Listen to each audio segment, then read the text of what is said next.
My name is Joan Esposito, and I was a news anchor for about 20 years. And news anchors aren't allowed to have any opinions, and they're not allowed to be activists at all. So once I stopped being a news anchor, it was such a relief to be able to have opinions all over the place and to be able to march. And you are my favorite kind of people because you are activist people. And together we are going to change the world.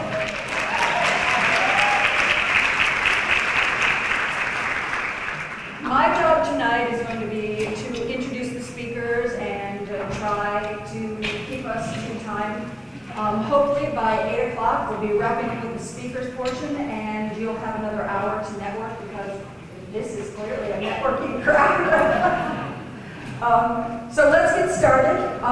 First speaker tonight I want to introduce is Angelica Heaney. And our first speaker is very special. Angelica is a junior at Lincoln Park High School, and she was the first place winner of the MCFA Challenge's 2016 Project Soapbox competition. She was charged with writing and speaking about something that really, really mattered to her. And I think you're all going to feel after she reads her piece that what matters to her matters to us a lot too. With no further ado, Angelica Heaney.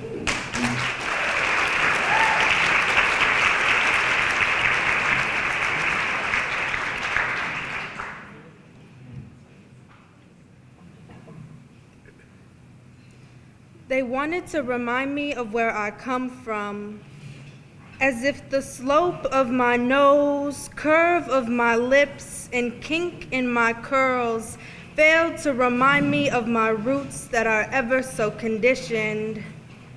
They wanted to remind me of where I come from, as if this brown skin that I wear ever so proudly had never been bullseye target in a sea of white flesh. I was outcast. See, they wanted to remind me of where I come from, as if people had never set low expectations for me before I could even roll my name off of my tongue. Angelica, you're actually very smart for a black girl. Angelica, you're actually very pretty for a black girl. Before I was even born, people began to feed me their preconceived notions on who I was and who I was going to be. Not only being a biracial African-American and Puerto Rican female, I'm a biracial daughter adopted into a white family. On a daily basis, I am one of the many minority youth that continues to deal with different forms of discrimination and microaggressions. One of the many discriminatory behaviors is known as racial stigmatization, which is the extreme disapproval of a person or group based on socially characteristic grounds that serve to distinguish them from other parts of society. The Black youth within our city continue to inhibit their ability of realizing their full human potential due to the either conscious or unconscious judgment that comes from others. At a young age, I began to see how others viewed me. To people within the white community, I didn't belong. I was told I struggled in school because I was Black and that I'd never achieved the goals my parents had sought out for me. Instead of being looked at as a child with aspirations and potential, I was looked at as just another Black girl who was not going to have much success to reach in the first place, and I believed them. When looking at homework, I would instantly become overwhelmed and cry, saying, I can't do it, there's no point in trying. There was not a day that went by where I didn't compare myself to my peers, having more faith in their success rather than in my own. By allowing the cycle of racial stigmas to continue within the minds of the youth, we continue to neglect the future of new life. To people within the Black community, I was considered not Black enough because I'm too smart to be Black, I don't talk like I'm Black, and I don't live in the right neighborhood. I felt like a stranger within my own body, confused as to why, as Black children, we are limited and constrained to act and be a certain way. Generations after generations have been fed poison for so long that they have forgotten that they have the power to beat all odds set against them. Although many have tried to dictate how far I go in life, I continue to excel with the heart, mind, and soul I've inherited from my extraordinary Black birth mother. Adoption centers told my parents that she was emotionally challenged and limited, but they saw nothing but another Black woman who had fallen victim to the cycle of racial stigma. As individuals, we deal with our own unique encounters with stigmatization and the low expectations others may have set for us based off of their unmindful first glances. It is important that we become vocal and take action against such a significant flaw that infects our society. It is time that we raise our voices and begin to uplift those who are stigmatized due to the color of their skin or any other characteristics that might make them different from everyone else. I ask that we become more knowledgeable on the subject and begin to speak about it in order to encourage achievements within all communities, build confidence and open-mindedness within our peers, and to grasp onto all the potential we may fail to see within ourselves on a daily basis. Thank you.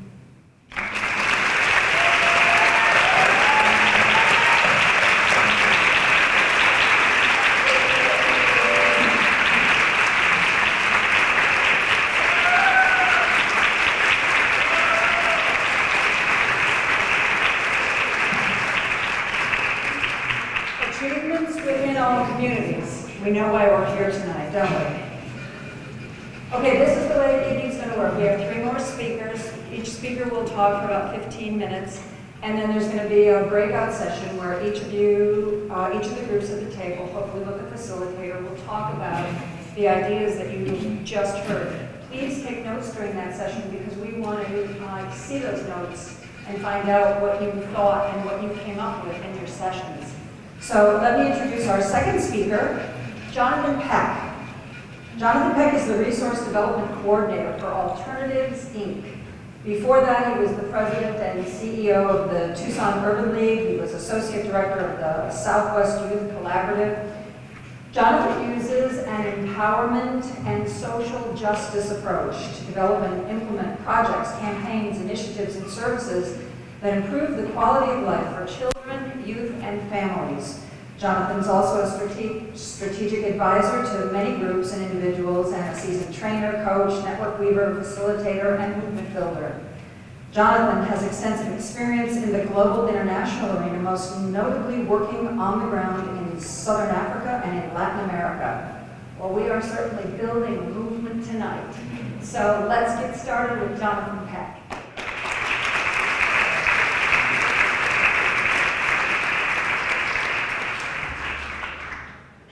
Good evening. How are you all doing today? Yeah? Wow, you showed up. Impressive. Very impressive. Very impressive. And there's no parking around here, so I'm glad you made it in before I did. So that's us. That's the Civic Lab. Tonight we're doing something very special. We're going to launch what we call the Power Institute. We're going to talk about that in a second in my slides. But I was tasked to provide some advice, some guidelines for people here who are interested in potentially taking the leap into political leadership, right? Running for office, becoming organizers, leading and charging to take back our city or to transform Chicago into a city that we all deserve and want. Next slide. So I want to start. Oh, look at that. That's so cute. Oh, yes. I want to start. It's not my baby, but my baby looks like that. Huh? Oh, I can say thank you. I want to start by talking about what every leader needs, and that is a vision. Right? And before I get into it, a lot of what I'm saying is probably common sense. Right? You've probably heard it before. It may affirm what you already know and what you do.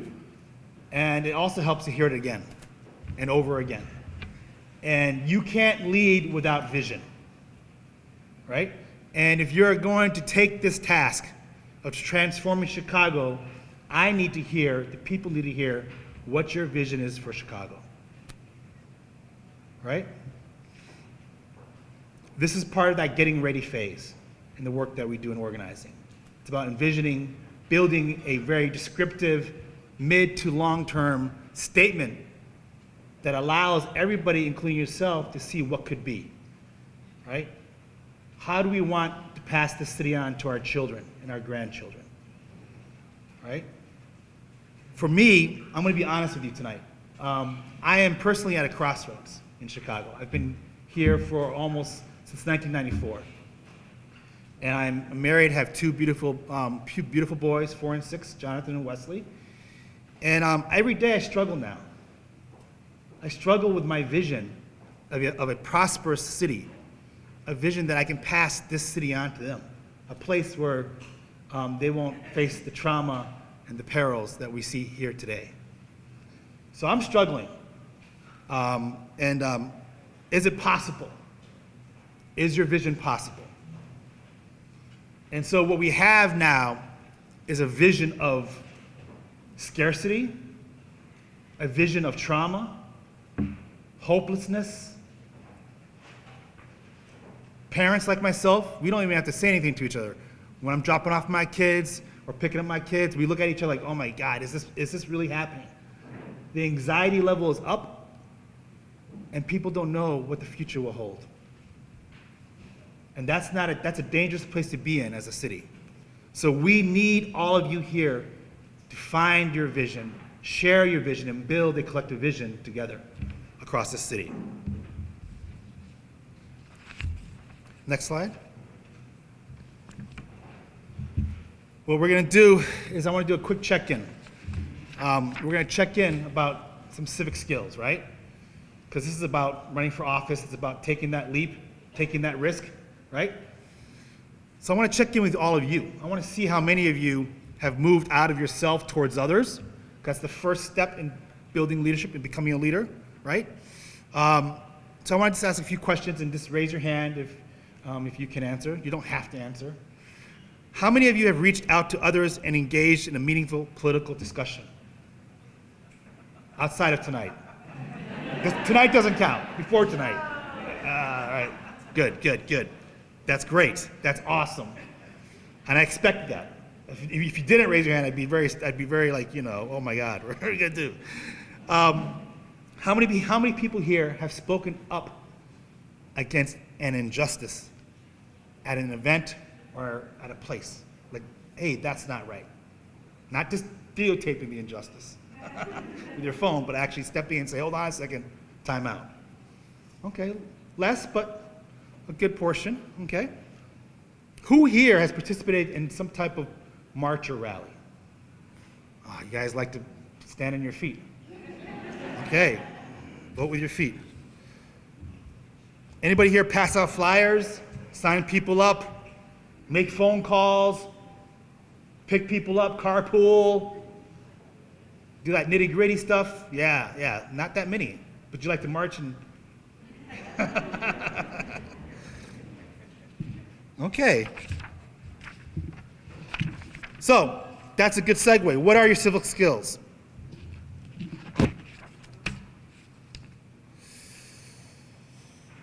So, we know that before you enter a game, before you enter any field, what do? You train and prepare. And yet, we ask people to run into the political office with very little training and very preparation, with a pound of hope, very little resources, and we expect them to be victorious and win.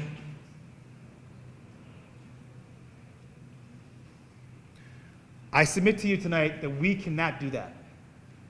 We have to apply the very same practices that you do in your professional career, that you do on or off the field if you play sports, or if you've got a creative hobby. We have to apply that same discipline and those same practices of preparation and training to this field, to this arena, to the civic and community engagement arena. And I would even say to you that it's even more important that we do this the right way the first time. Because lives are at stake, as we know, as we see every day. The futures of our children and our families are being destroyed and decimated. In this city alone, we know now that 4,000 black men and boys will die and perish by the year 2030. In this city alone, almost 70,000 nationwide. We can predict that just from gun violence. And that's just one sector, one impact, one outcome. All right, so we're gonna do some more check-ins here. How many of you have organized a house meeting on specific social or political issues impacting? Look around, check the hands out, especially you guys holding your hands up. Not that many. How many of you have organized or facilitated a public meeting? Okay. Less than a third, I would say, probably. Anyone here negotiate conflict? My hands are up on these. Yeah, like get in there and like, oh, hey, not just an argument, but like jumped into a reconciliation moment. Okay, a few hands. Who's trained other people here? Okay, we got some trainers and facilitators, good. Very good. Who's here in this room, who's managed a winning campaign against the Chicago, Cook County Democratic machine? I'll raise my hand on that one.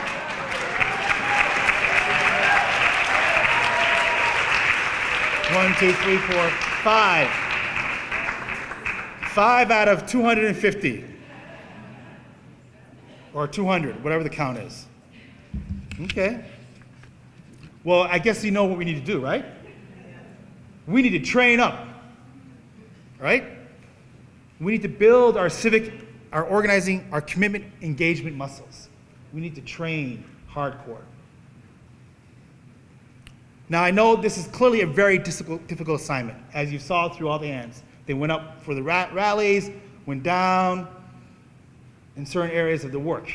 And we need to change that scenario, right? In 6 months, in a year, I want to see everybody raising their hand saying we beat the machine.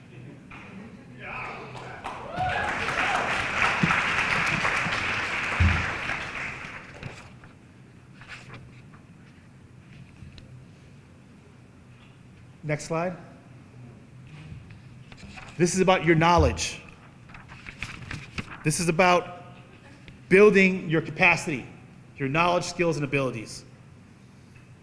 It's about knowing that no one's coming here to rescue us in Chicago. It's about, this is our city, and we have the resources, the assets, the people, the will, and the power to change it for the better.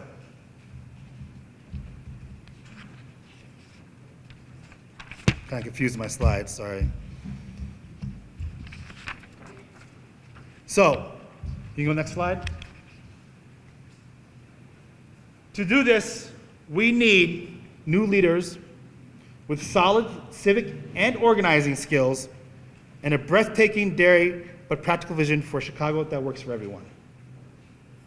Now just read that up there and just take it in. It's actually a bold statement. We need new leadership to have incredible skills, incredible passion, the will and the heart to fight for our children and our families in Chicago.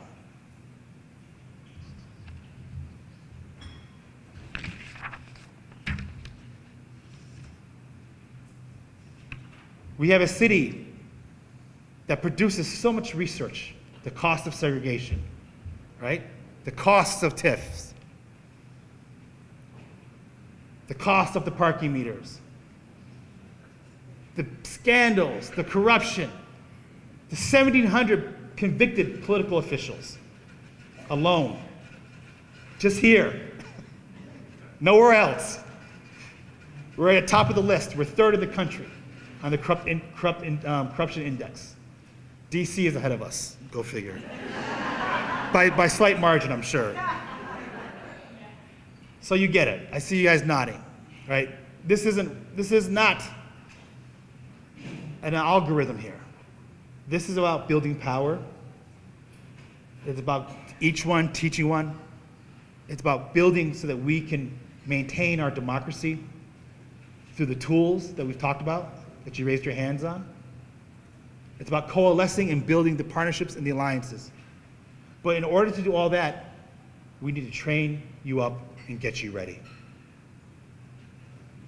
So here's the invitation from Tom Tresser, myself, and other seasoned veterans in the city. We want to, next slide. It's kind of weird saying next slide. We want to train a cohort of 500 advanced leaders and organizers. Okay? 500.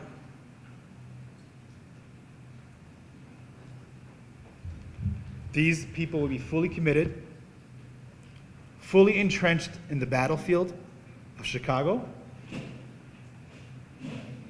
embedded in the political neighborhoods, in the nuances, in the ward systems, vetted, trained in every aspect of warfare, political warfare, from the ground up.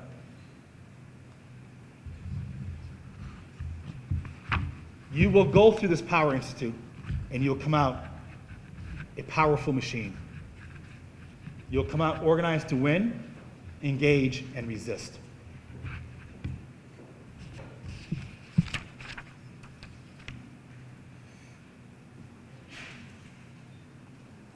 This is not for the faint-hearted.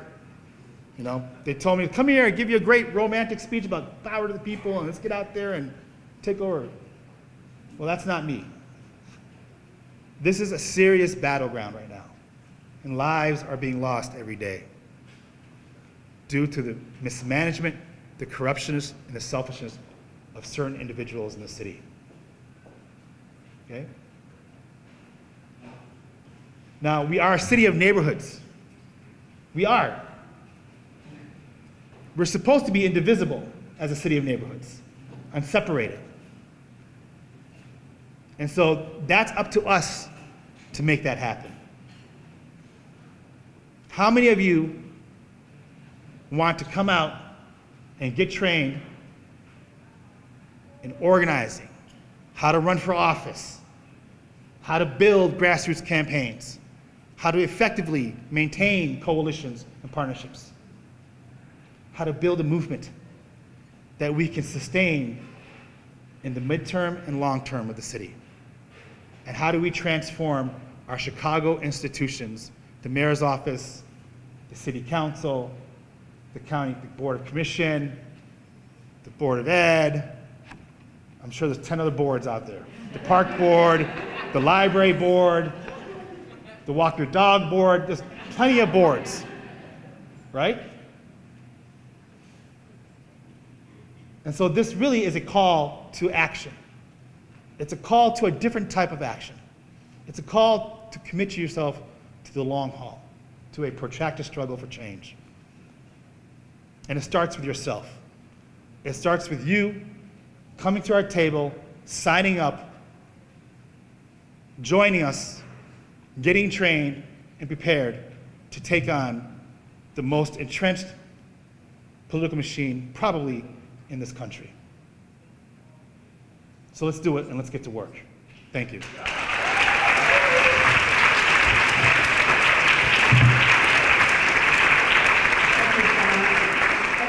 I love the fact that this is a crowd of people who can't wait to talk about things. It's just so exciting to be around people who really care about what's going on and want to talk about it and want to come up with ideas and want to make things better. It is such a pleasure. Our next speaker is Shobna Verma. She's the Chicago Election Board's first ever liaison with the city's South Asian voters and community organizations. She has a unique blend of outreach and advocacy and public relations experience. At the Chicago Board of Election Commissioners, she built one of the first and most effective community education and outreach organizations in the country. Thanks to her, unprecedented numbers of South Asian Americans in the city have begun to exercise their right to vote and participate in local, state, and national level political processes. Shobna has been an educator, volunteer, journalist. Hang on, there's more. Hang on. She's worked for environmental causes, gender and immigrant interests, including work supporting victims of sexual exploitation and domestic violence. She has 2 master's degrees, because you know, one just isn't enough, both in women's studies and has been published in digital and print media in both the United States and India. Please welcome Shobna Verma.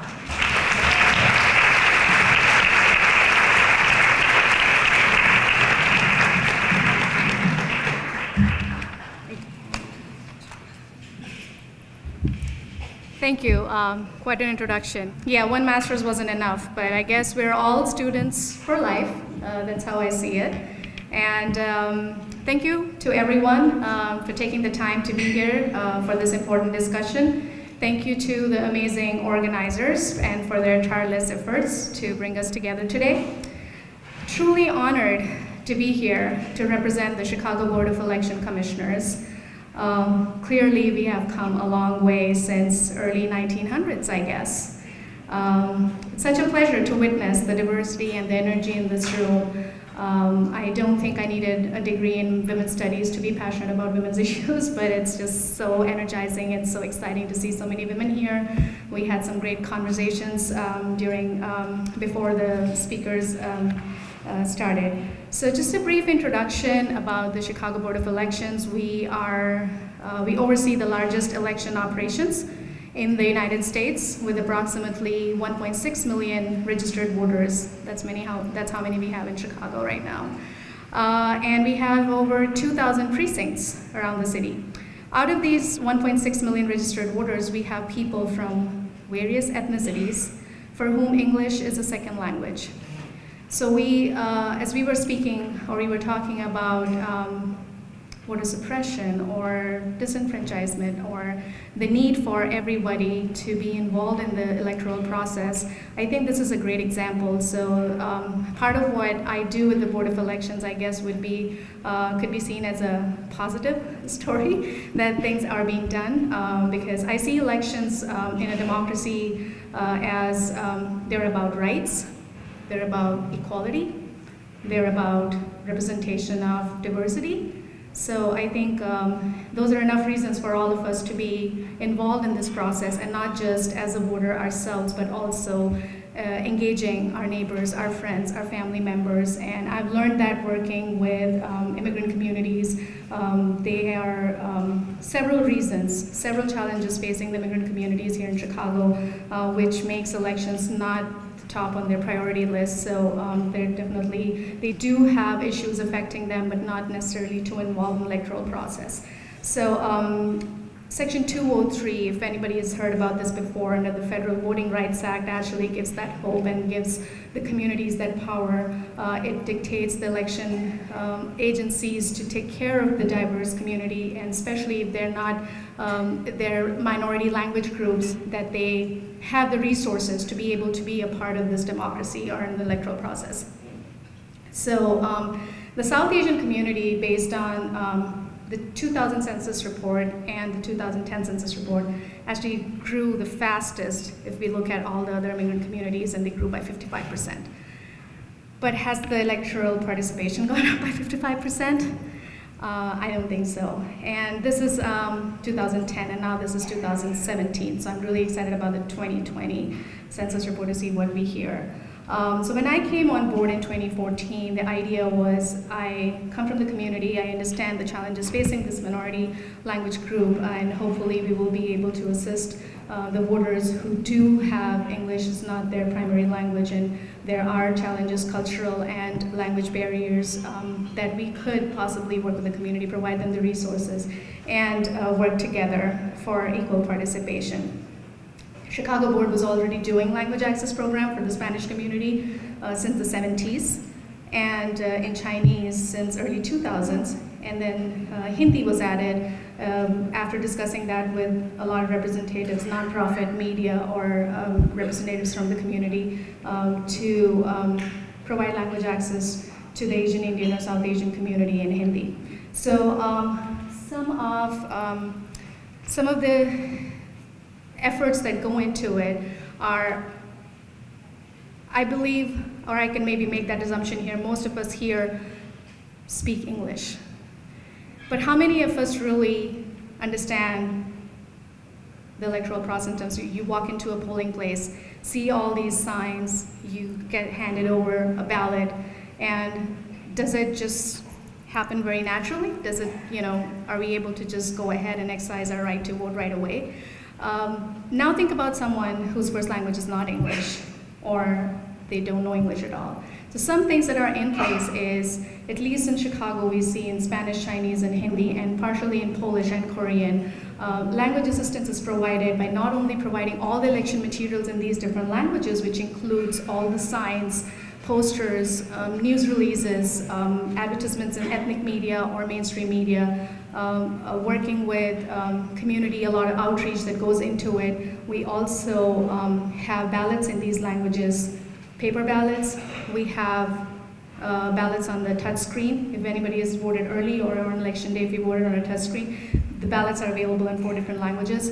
We also have audio ballots, because again, when we're talking about equal rights for everyone, we do have audio ballots in English, Spanish, Chinese, and Hindi. So these are some of the things that, efforts that go into it. So as an election agency, it's not just the election day when we wake up and start working. There's actually a lot of behind the scene work that goes around the year. So a lot of times when language assistance is provided, I've now been to many events where we talk about the quality of material that is provided to people. Google Translation often comes in free, it's easy, but honestly, the quality is what I question. So if we could go to the next slide, let's see. We emphasize on the authenticity of the material that is prepared. Again, it could be a government program where we're providing language access, but it could just be a government program where I don't know if it's really affecting or helping our voters.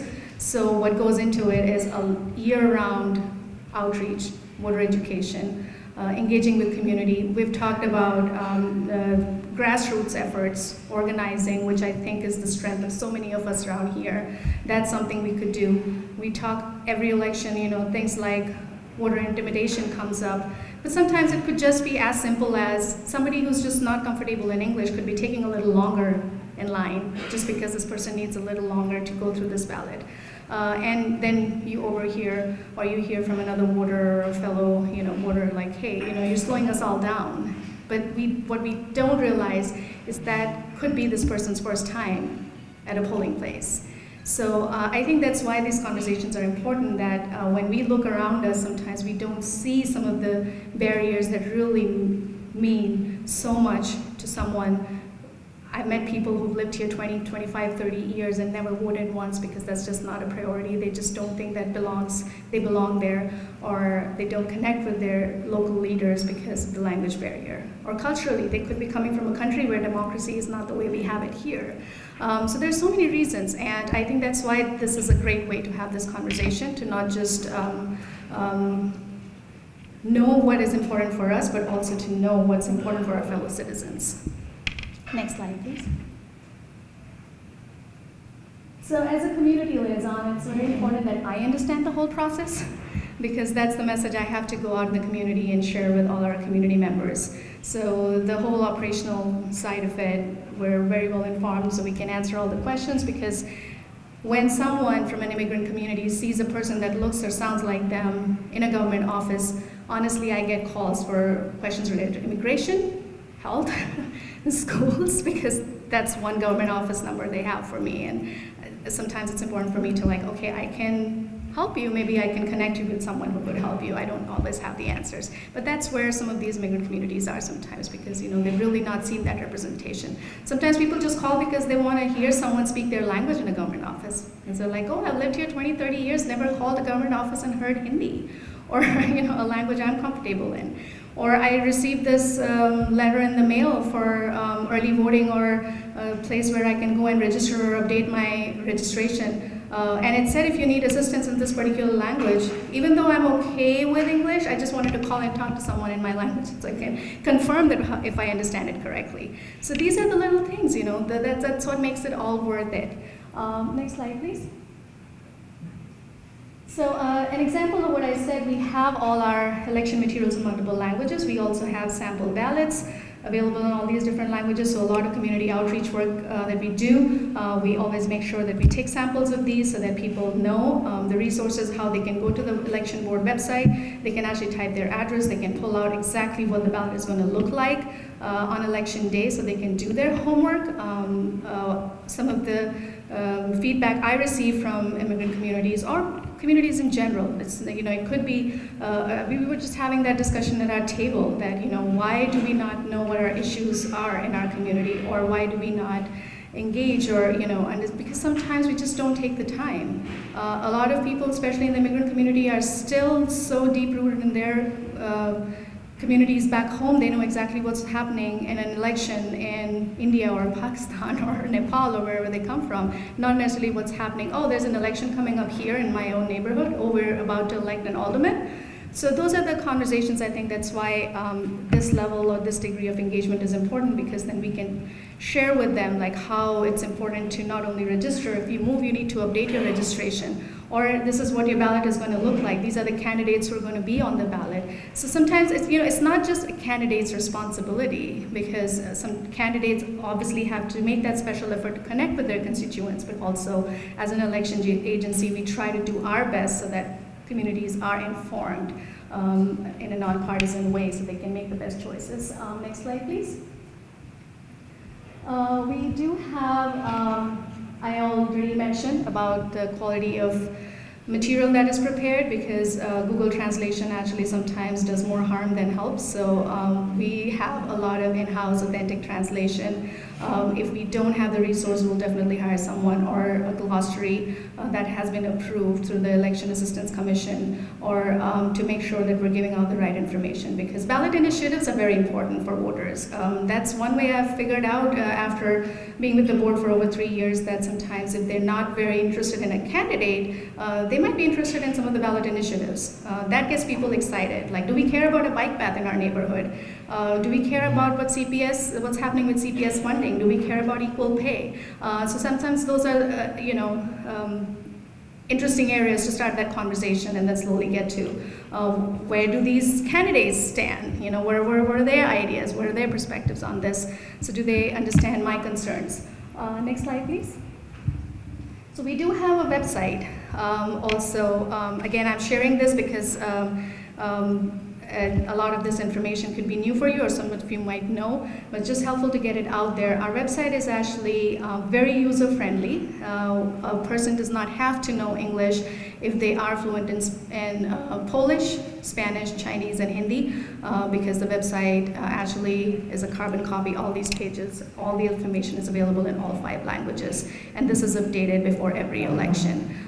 Even if people are not a language minority group, don't necessarily use this website, but there is a ton of information. We already have the election calendar for the March 2018 election up there. So for people who are preparing or thinking about running or working with the communities, worrying about the deadlines or what are the instructions, how does early voting work, or how can we vote by mail? We don't really need an excuse anymore.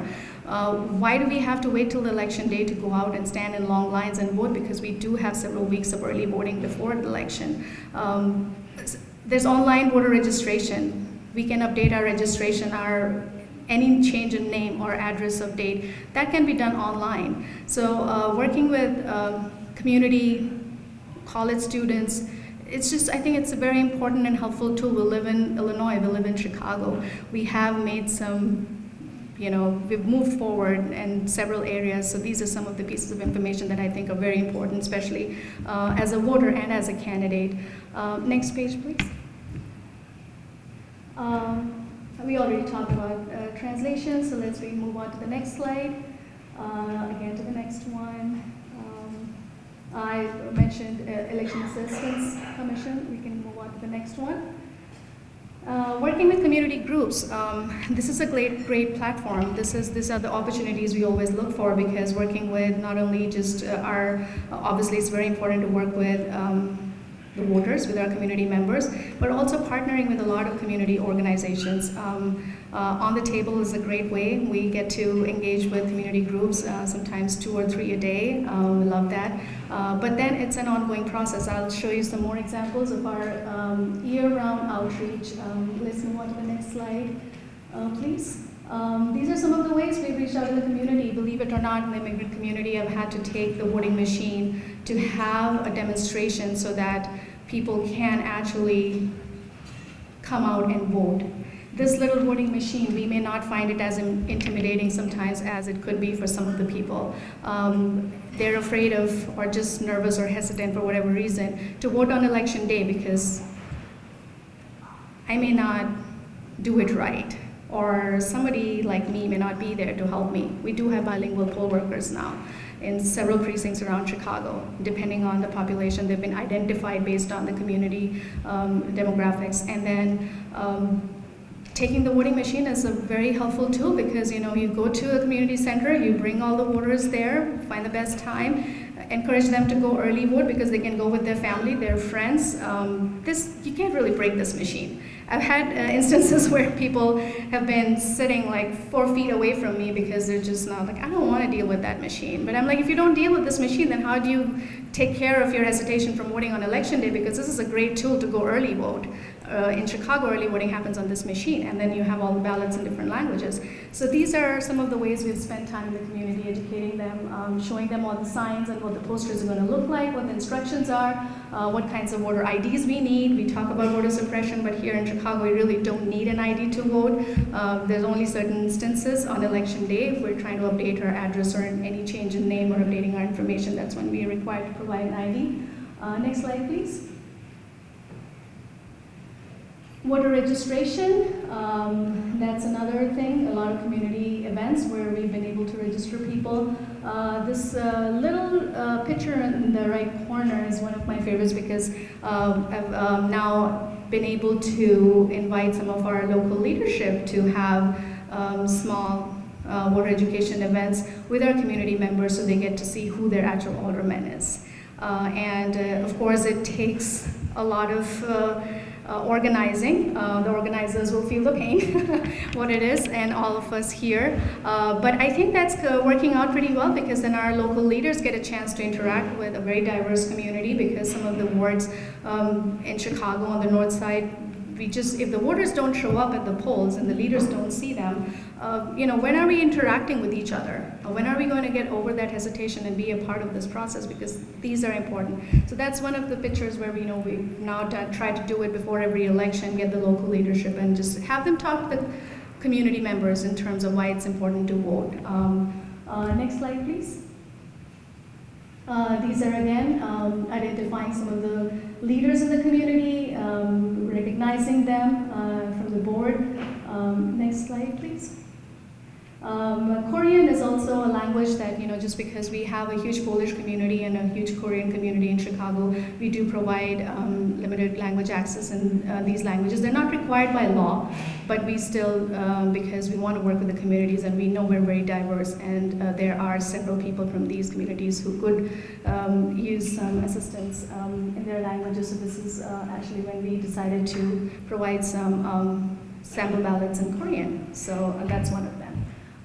Next slide, please. So some of the success stories here, there was a community forum. Again, we got a lot of feedback from the community members in terms of what we needed to do. This was organized a few years ago, but now we've already been able to check off some of them. Online voter registration, like I said, also available in multiple languages, turning out very helpful. My favorite part is when we're trying to recruit poll workers and I get a call from a bilingual college student who just hasn't had the time to register but wants to work the polls. I'm like, okay, are you sitting in front of a computer right now working on a paper or whatever? It'll take you 2 minutes to really log in and register yourself. This is much faster and it's very convenient. We don't have to mail in a voter registration application per se. So this is working out, it's technology. We got to move it ahead of time. Election day registration, we all know the success story there. I think it's working out pretty well. We do have a civics education. I have the beautiful young lady at my table. We were talking about how it's going with the high school students, and I think this is very important. So it's been law for over a year now. I was just checking with her if really, I don't know what's happening at the schools right now. Are we really teaching civics to our students? Because I think that is what is eventually today's high school students are tomorrow's leaders. So that's important. Universal Gold Centers. So these are some of the things that was the feedback we received from the community, and we've been working on them with community organizations, trying to make sure that we are able to meet those requirements. Next slide, please. And next one, please. Yeah, so here are some of the steps that we've been taking, but of course not alone, with a lot of help and working together with community members and organizations. Some of the strategies that we've been talking about, we do want to work with engaged individuals, with organizations. That's how we can make democracy work. And I think this is a very interesting experience, so I just feel like, I hope we can connect after this or continue to work together. We're all in this together, so it's just exciting to see when, my favorite part is when I get to register someone who's lived in the United States for sometimes 20, 25 years and never registered or never voted. So that is where you see why it's important and how it's working. So any ideas, please share. We're always willing to work on this. We'll continue to work together. Thank you.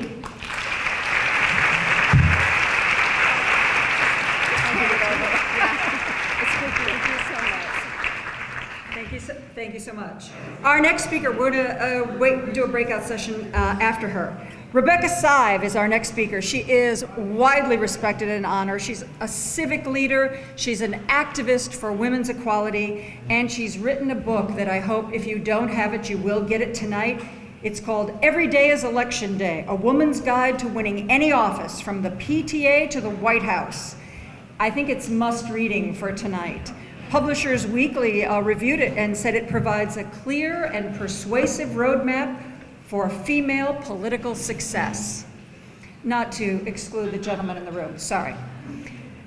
Rebecca teaches courses on women and politics at the University of Chicago Harris School of Public Policy. She contributes to the Huffington Post and other publications, and she speaks frequently on strategies for women to attain public power and political influence. And I am very pleased to introduce her tonight. Rebecca.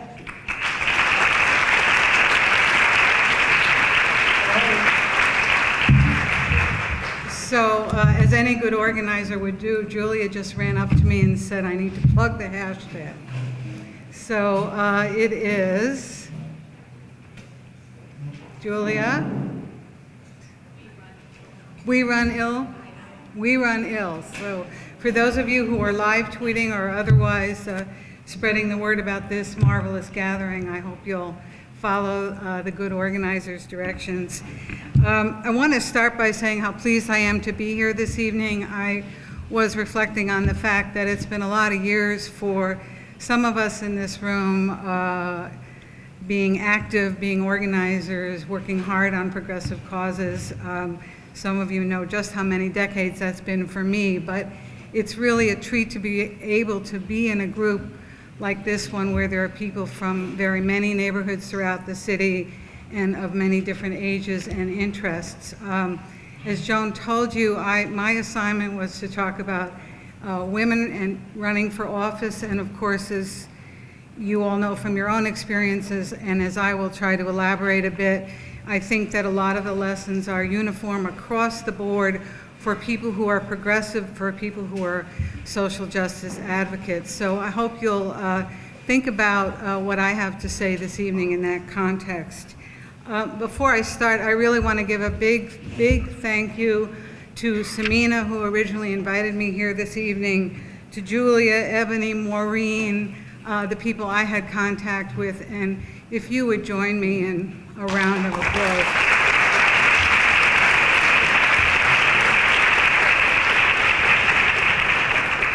So one of the things I get to do these days is to do a lot of public speaking, and I speak to a lot of different audiences, but I will tell you, and I think you'll hear this as I speak, that my own personal favorite context is this one, where progressives gather together and talk about what we can do to make our world a better place. I also want to say in that context, and those of you who know me won't be surprised when you hear this, I'm a very frank person, I'm very direct, and I understand in that context that while we share the same goals, we may have different ways of getting there. And I just want to say that at the outset, because I think we live in a complicated policy world, a complicated political world, and as each of us finds her or his own way, we're going to experience some differences strategically and tactically, but we will remember that we have that common mission.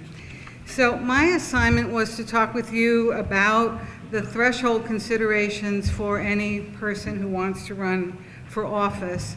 I was also asked to discuss some of the particulars about how to get involved in campaigns, but I see a great deal of expertise in this room.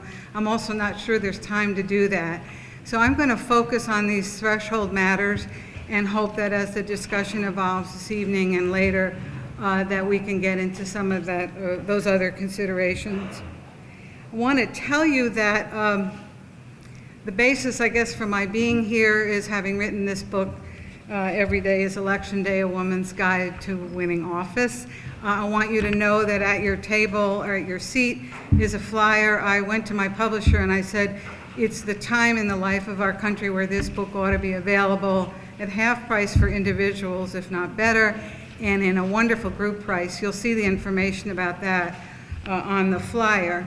But the book is really based on my own experience living in Chicago and working on social justice issues here since I was a student when the first Mayor Daley was mayor. So that's the perspective I bring of having spent my life and done my work here. It's premised on the idea that we have this personal and collective commitment to social change, as I said, to making the world a better place. And the idea was to both share the lessons that I could gather both from my own experience, but more importantly from those I interviewed, and also their stories of how they did it and what they did and what they learned. And for those of you who may have read the book or who will read it, you'll see some familiar names as you do that. So first to the matter of why progressive leadership matters. A little bit of this is the statement of the obvious, but I want to say it out loud, and this goes to my own experience here. It is because we are the leaders of grassroots neighborhood efforts, and it is at the grassroots that the most profound social change begins. You don't find other people doing that in quite the same way. We are specifically change agents, happily so, deciding to run for office, being community organizers, recruiters of donors, organizing worthy causes, public policy projects, you name it. I think, and I say this a lot, that the wheels of justice in our nation wouldn't turn and our communities would wither and die if progressives like all of us in this room didn't do what we do. I would also say, and this gets to the more practical notion about being progressive, that most of the people I've met, and we all have our faults, right? But most of the people I've met are generous. And that's a really important element of the work we do because it benefits the collective and also because the generosity that you express as an individual will beget generosity from others, so that once, for instance, you decide to run for office, people will be there for you. So remember that as you do your work, each and every day, I would say. In this context of our doing this work in this era of our nation's history, I want to ask you to remember a couple of key facts. One is that in the last federal election, we were the majority of voters. More people voted for a candidate who was pro-choice, who believed in equal pay, who believed in any number of progressive causes those of us who've been around the block for a while have fought for decades, than the person who is serving as president. And I underline that because I understand that there are differences of opinion which are legitimate about who ran and who lost and what happened. But the fact of the matter is that at its heart, this nation voted for someone who had progressive values, and we ought not to forget that in this Trumpian era. The second important point I want to just ask you to recall and keep in your mind is that progressives do hold office, public office, elected office, and appointed office in significant numbers in many kinds of places in every state. I could tell you later about my travels with my book from the Mississippi Delta to Manhattan to Minneapolis. That's sort of one of my favorite little clauses. I have seen progressives everywhere in office, and so we need not be discouraged even if the pace of change is apparently incremental. The third fact that I want you to remember is that unlike decades ago, we run big enterprises. I mean, think about organizations like Move On, right? They are huge, they're complex, they spend a lot of money, they raise a lot of money, they do amazing amounts of good work. And that's no small matter. We know how to run big enterprises, we know how to win big campaigns. So, and the last point here is that, this is the negative one, that for those of us who have led, would lead, do lead, we do, of course, still face significant and profound systemic obstacles, of course, beginning with a president and majorities in the Congress who reject our basic beliefs in opportunity and fairness. But that's no reason to give up, and that's why we're all here this evening. So I'd like now to turn to my guidance for thinking about running for office. In another talk I gave, they talked about each person has a GPS, and I don't know how to work a GPS, but the idea, I'm good at printed maps, reasonably so anyway, and they said turn off the GPS that someone else has turned on for you and listen to your own heart, your own mind, look deep in your soul. So this is about turning off the GPS that others may have set for you and figuring out what's right for you, setting it in a way that benefits other people, because that is why you are engaging in the public work, not for your own aggrandizement, but to benefit the community. So here are the questions that I suggest that you think about as you contemplate the idea of running for office or seeking appointed office. The first one, and some of you may know this, a vast number of the women who hold public office have been Girl Scouts. And the reason for that is you were clapping hands right now. So I start out with this Girl Scout motto that for better or for worse I learned at my mother's knees, which is to be prepared, right? So the idea here is to be prepared, since you will be engaging in a very public endeavor, and that doesn't, it's not distinguishable by the size or level of the office. It is public, right? So one in which you will be pretty much always observed and assessed by people you don't know, right? As well as by those you do. So you need to be prepared for what you believe reactions may be. And if you don't feel you can do that right all the way down in here, that's a challenge. The second question to think about deeply is, have you discussed with your intimates, co-workers, family, partner, friends, children, whoever it is, honestly and openly, not just, gee whiz, I'd love to be an alderman someday, what your ambition is, what your concerns are about your own fitness and readiness, how you can be helpful, they can be helpful to you in addressing those, and what kind of support you may need from them as you go down this path. So honesty, openness, frankness with those intimates.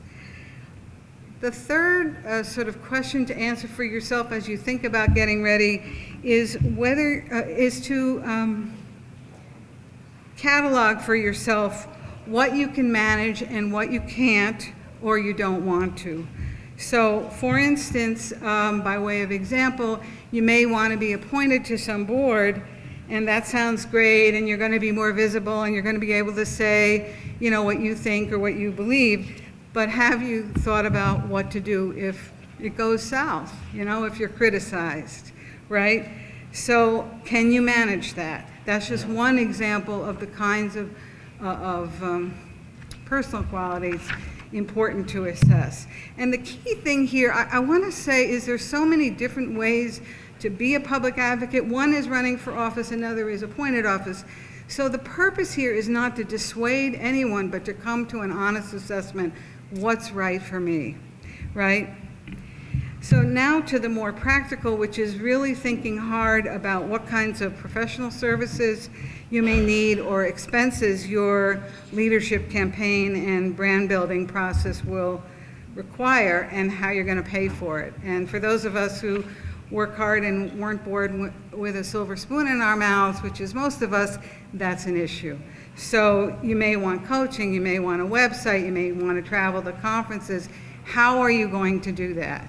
And that will help you assess not your fitness for office, but your readiness at a particular moment in time. And of course, it will give you a sense of what kind of budget you may need to develop. The last question I want to ask you to think about as you contemplate this path is, not the least by any stretch, is whether you've thought about the word power and everything it portends. So because I believe, and I will say this to you, we can discuss it more later if you wish, I believe that having and exercising power is instrumental to leading, and you need to be prepared for it, and we can talk about why. But there are people, and the data show that this predominates among women, who are afraid to say, yes, I want the power to be the president of the school board, to make sure we have books in every classroom in our city, or libraries in every school, or computers, or whatever it is. And I need political power to do that.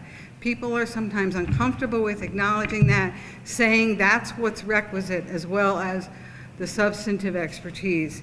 So I ask you to think about your readiness to talk about using power for community good.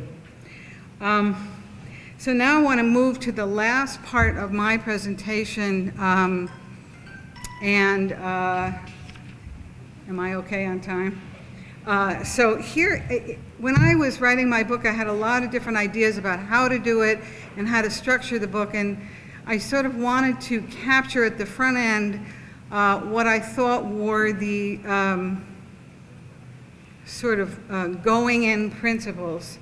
And then the book follows with, 30 or so chapters that are quite specific on all kinds, on media, on fundraising, on organizing, etc.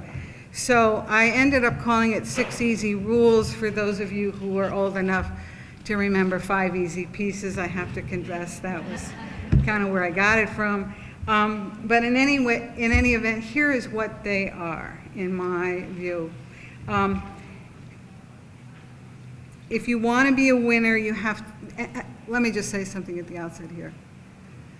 So sometimes people say that, pursuing a particular professional path, like politics, is complex, it's arcane, you need all kinds of experts, whatever. That may be true at very high levels of office, and certainly you need to be prudent. But there are these, as I call them, 6 easy rules, and they do redound every single day. So the first one is, if you want to be a winner, you have to want it really, really bad. So here's the deal. And I've got stories to tell, but I'm not sure I have time to do that today. Think about it this way. Why should anyone else work harder for you to win than you're willing to work for yourself? So I have stories about candidates of means who didn't contribute to their campaign. Other people have to make the gifts, not me. I'm giving up my free time to run for office. So you have to work harder than everyone else, even if you are the star of the show, okay? And if you want to, and you do that, you will be amazed at how fast, this is my experience, your coworkers, your boss, your mentors, your organizing colleagues everyone else will also work harder than they have ever worked. Now, this sounds simplistic, but in practice, harder rather than easier. And I give you the example, I come back again to Hillary Clinton, not on the merits, but on the example. Think about it this way. Whether you agree with her or not, whether you liked her or not, whether you voted for her or not, think about how hard she ran for decades. Decades and decades and decades. And that's what this business requires. And think about it. When she fell down, she got up the next morning. She didn't shed a tear. She said, let's work together. Now, some may want to work with her, others may not. But sticking with the program, working harder than anyone else if you possibly can. The second point here, and this relates to the idea that a lot of people feel that when they, I want to run for the school board presidency because I have these wonderful ideas.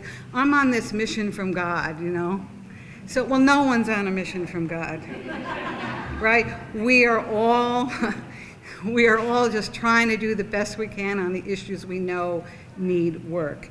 So because that's true, you have to outwork the competition. So think about it this way. You're not on a mission from God. You're not irreplaceable, right? Whether it comes to your job or public advocacy or running for office. Each of us is unique, no doubt about it. Each of us brings special qualities to our public mission. But think about it this way. Probably numbers of your friends, not to mention people who may not be friends, have at least some of the positive winning qualities you have, making them equally suitable for the leadership role you covet. So, outworking is the task at hand.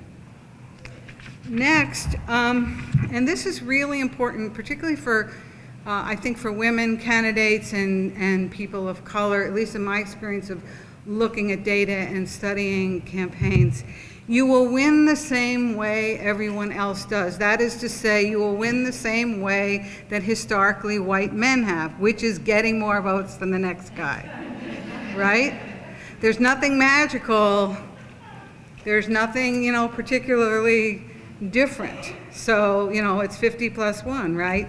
So for women, for people of color, for people who come with rich experiences of life and contributions they can make, you will have gender-based qualities, you will have cultural and racial experiences in your own communities that your competition may not have. And you're going to share those, and you're going to say, this is what my experience and my family and my neighborhood have taught me at those decision-making tables. But every race is won, just like in a runner's race, by the person who gets there first.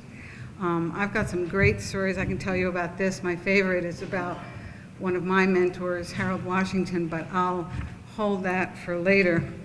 So this means that your strategy and your tactics are essentially the same as the ones your competitors will use, the strategies that really have been successful forever. So think about GOTV. I was thinking about that after the presidential, right? If that had been a little bit different in some of our neighboring states, maybe experiences would have been different. So a couple more, and then I'll conclude. And this is really important for the men in the room, but particularly so for women, because women do face systemic barriers to running for office and holding office that men don't. You will win when you are with and for women, right? So in most elections, women are the majority of voters.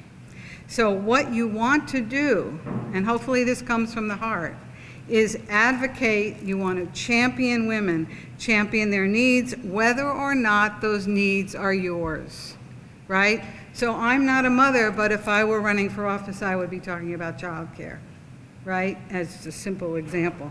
When you do that, you will demonstrate your generosity. I referred to that before, your kindness, qualities that people want even more than ever in their leaders.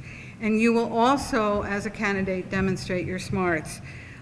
Think about it this way. Who wants a leader who isn't smart enough to figure out what other people need and helps them get it? And you will see as you run a race who those women are and and what you need to speak about. I want to go to the fifth of these, quote, easy rules, which is that success is not a one-off. So what that means to me is that just because you got picked this time to lead the team doesn't mean you will get picked again, or even that you should even expect to be picked again. That's because you need to earn that leadership role each time. I named the book based on a quote that Mary Landrieu, who was at the time a senator from Louisiana, shared with me. She said, every day is election day. She said, I got to be there in the office. My people have to be there in the office.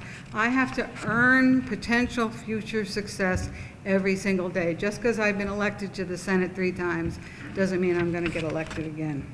It's not a one-off.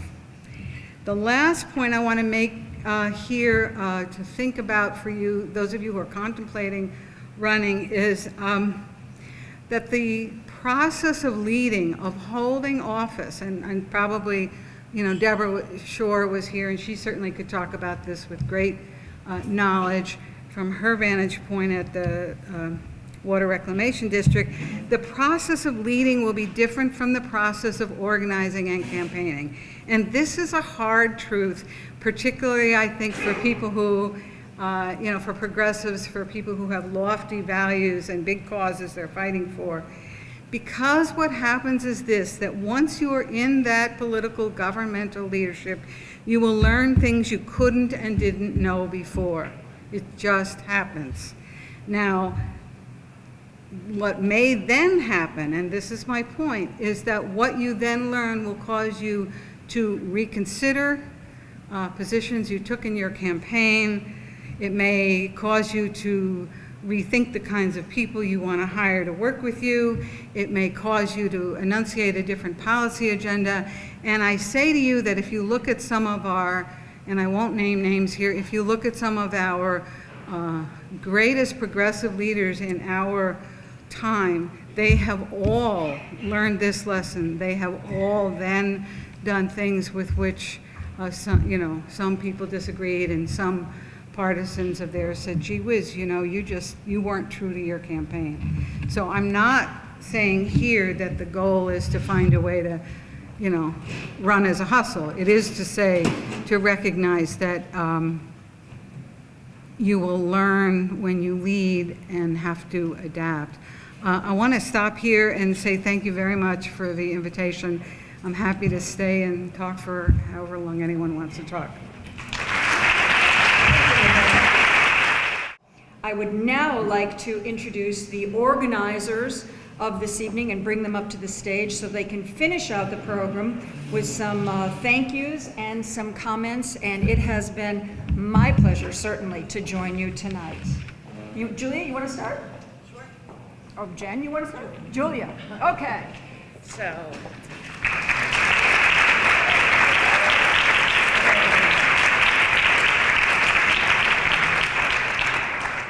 Thank you all so much for coming. My name is Julia Klein. In real life, I'm a sales and leadership coach and a best-selling author. But tonight, I am just like one of you, like many of you, a newly woke political organizer. And really thrilled that so many people came out tonight. And I would like to take a moment to thank our sponsors. And your support really made a difference in giving us the assurance that this event was going to not be a flop. There was some discussions among us about, holy mackerel, can we actually get 200 people to show up on 2 months' notice? And we did it. You guys came.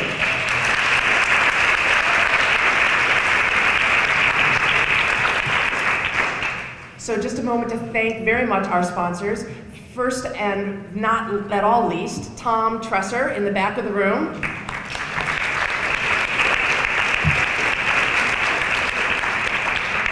He's the co-author of the book Chicago is Not Broke, along with one of our speakers, Jonathan Peck. Those books are available for sale. And as Joan mentioned, Jonathan and Tom will be conducting a 3-part workshop of community organizing in the coming weeks. So those of you who are ready to take action, please get involved with that. I would also like to thank Indivisible. You guys rock.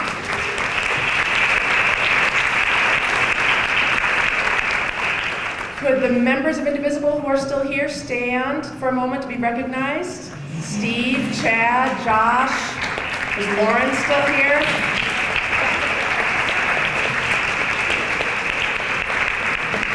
Okay, for a bunch of community organizers, y'all are shy.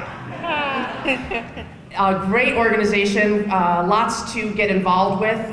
Please see them if you are looking for a place to plug in to take more impactful action with what you're already doing. We also very much want to thank the Women's Institute, the Illinois Women's Institute of Leadership. Ladies, Christina, would you like to stand?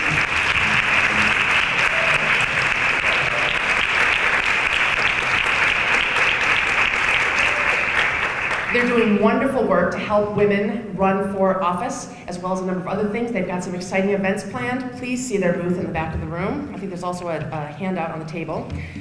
Trilogy Interactive, Randy, would you stand? Thank you so much for your show of support for this event of ours. Randy helps people run for Senate, so any of you who have aspirations like that, you might like to see him about that. And the League of Women Voters of Illinois. Hillary, would you please stand?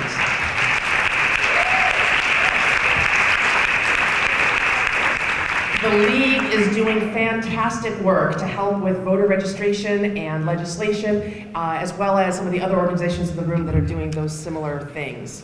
Co-author of the book, too. And she's a co-author in the book, too. Thank you, Jonathan, for pointing that out. Yes.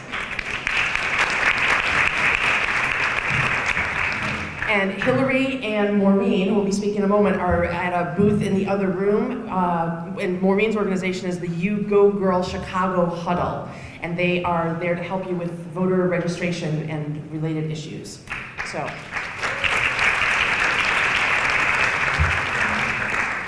And with that, I would like to pass the mic on down the line to my co-host, Ebony Lucas.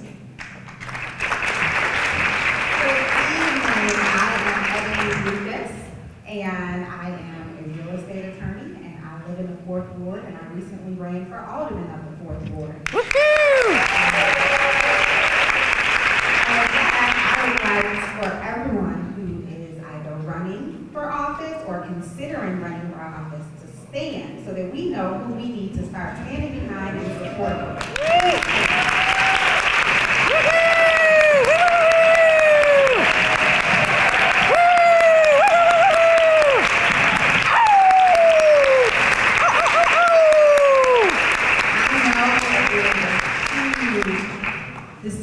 A very difficult decision, and it affects every area of your life. So some of the things that Rebecca was talking about tonight, and Chicago is not broke, there are a lot of really great resources out there for you guys, and you also have all of the people here, and the most important thing in your campaign, the most important resource is the people. So make sure that you connect with the people here tonight. Thank you all for coming.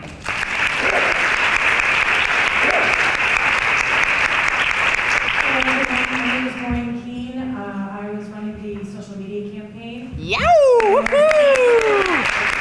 Everyone who engaged in the conversation, all the volunteers that stepped up to participate. I want to thank each and every one of you for showing up, being engaged, taking the next step. This is part of being active. And we have a booth with the Illinois Women League of Voters. And we're going to have voter registration. They're going to have pamphlets and brochures, and they can tell you a little bit more about their organization. So when we have the volunteer expo, please make your way over there so you can feel how to get more involved and connected and engaged in our community and help to make our government a better place. So thank you very much for being here.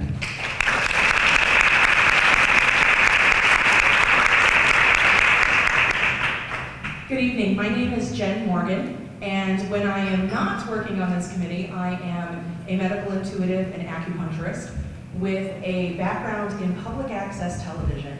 And my favorite part about that I know, they don't go together, but it works. My favorite part about that is really being a stand for people to use their voice, for us to really stand behind that First Amendment. And I know that if every voice is heard, then we can find solutions. Yeah. Until every voice is heard, the solutions are found. I want to say another thank you to our speakers tonight. I really appreciate their time and attention and effort. Also, Rebecca Seib has a flyer at every seat that gives a code for getting a half-price discount on her book. Thank you so much, Rebecca.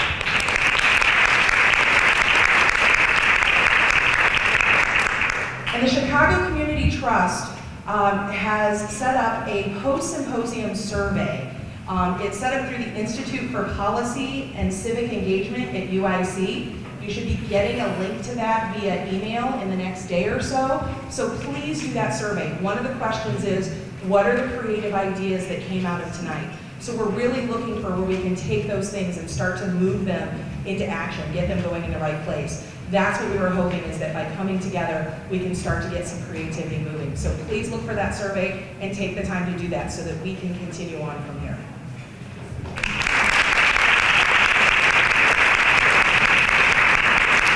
Hello, my name is Monique Brooker. I was a media consultant for this amazing event. And I just want to thank you all for coming out so much. It really, for me personally, it's events like this that keep me inspired and engaged, because it's so easy to feel defeated when you look at the news every day and there's another crisis looming. So I hope that you feel the same way, that you hold on to this energy that you have, because we need it and we need you. And I know everyone's on social media, so as a media consultant, I'm asking you to take pictures and use hashtag #WeRunIllinoisIL. Thank you.